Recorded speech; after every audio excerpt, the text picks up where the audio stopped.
name is Mark Levine. I've been nicknamed the Aggressive Progressive. The reason they call me that is because, yeah, I do go on Fox and MSNBC and with my radio shows, my TV shows, and I pull out my Constitution, which I carry with me wherever I go, and I remind Bill O'Reilly and Megyn Kelly of the parts they don't want to remember, the parts they don't want America to remember. And it's true that I enjoy it. I think you can tell that if you've seen some of my clips. But that's not why I do it. I do it because I happen to think the right-wing propaganda machine is one of the most dangerous things America faces today. They set the terms of the debate all too often. And when they do, I find too often Democrats backing up. I'll give you an example. Every week, I turn on the television and there's some mentally ill young man who found it really easy to get a gun and mow down a bunch of innocent people. And I hear Democrats say, well, we can't win on the gun issue. And I hear the media say, oh, well, move along, just another shooting. And I say, no, that's not America. That's not the country we live in. I've seen the polls. 90% of Americans support background checks, 80% of gun owners, and Democrats are giving up on this issue? Not me.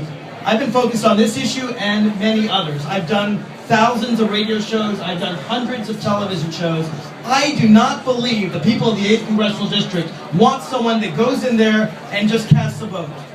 All of us, good Democrats, will cast a vote, 1 out of 435. But if the Republicans set the terms of the debate, we're not going to make any changes in America. You know, recently, I think we've proven this works. 2 years ago, you may remember President Obama, the Republicans said, we're going to shut down the government. We're going to default on the national debt. And President Obama caved in. He compromised. He didn't want them to do that, right? Well, this time, he stood firm. This time, he did not cave in. And the Republicans, well, they caved in. That's the kind of thing we need from Democrats. Now, many of you know, prior to my time in TV and radio, I worked on the Hill. I was the chief legislative counsel to Congressman Barney Frank. And I think he was one of the best progressive voices of his generation. Barney was my mentor, and he taught me a lot of things. Not just legislation, how to deal with Republicans, but how to serve constituents. Barney Frank, if you wanted to meet Barney Frank, he met with every constituent who wanted to meet with him. And I would do the same. He answered every single letter. Some of them we wrote and he oversaw, but he answered every single letter. That's the kind of constituent service that I want to do, and I'll talk to Jim Moran's staff and combine the best of both practices under Barney Frank and Jim Moran.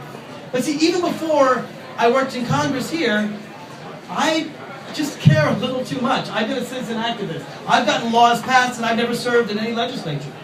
I got a law passed to protect victims of domestic violence and their children. Unanimously passed in Tennessee when I used to live there in the 90s. All Democrats and all Republicans voted for it. I wasn't in the legislature. I just saw a need. And I think Democrats have to dare to dream again. When I helped found marriage equality, there were just 4 of us at the time. No gay couples can get married anywhere in the world. And we started the Valentine's Day protests, and we're about to achieve greatness. So what are the issues today? I see the American dream slipping away. I see kids coming home from college, and they're loaded with mountains of debt, and they have to live with their parents. Now that's not the American dream, right? My great-grandparents came to this country, they had $20 to their name. They came here, they worked hard. My dad could put himself through college just on his own hard work. He paid for half of his college through his own hard work in the summers. You can't do that anymore. You know why you can't do that anymore? They changed the rules. We used to subsidize student loans. That's what the American dream used to be. We used to make sure under the GI Bill that everyone who could get into college could go to college. In my dad's time, you could still pay for college. Not anymore. You know why? The government makes a profit off of student loans. That is offensive. The government takes your money that you're trying to use to get a good education, and what do? They take it and they spend it on hedge fund owners and agribusinesses and all the corporate welfare. They make a profit off of you. And I don't think most Americans know that. And I think they need to know that. I think we can fight back. Instead of saying, oh, well, we've given them the sequester, we won't hurt federal workers anymore, I say no. No, we understand in this district all the good that federal workers do. We need to explain it to the rest of the country.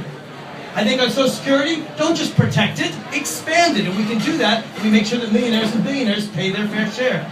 We've got to go out and be aggressively progressive.